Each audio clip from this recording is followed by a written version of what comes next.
Maghrib. Ada orang depan aku langgar babi. Oh, naik nombor. Oh, baru kena. Depan saya, kereta. Saya ni siapa nak ngalih ni? Takkan kita nak ngalih. Nak nyongkel pakai apa ni? Babi. Babi. Tangkap babi. Tolonglah.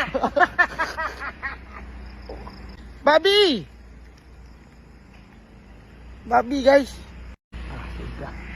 Tunggu dua orang ramai-ramai kita boleh ambil. Siapa nak ngangkut kita? Takkan kita berdua. Babi guys. Babi betul lah. Daripada sini dah langgar babi tu. Langgar daripada sini babi. Berbanting-banting sampai sana. Aku belakang kereta tu. Langgar dia tu.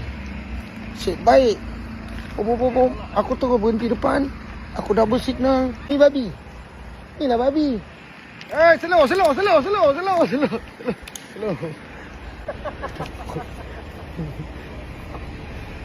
Babi guys. Member dah ambil pelepas sawit. Tak tahu nak buat apa. Dah ambil pelepas sawit tapi tak tahu nak buat apa.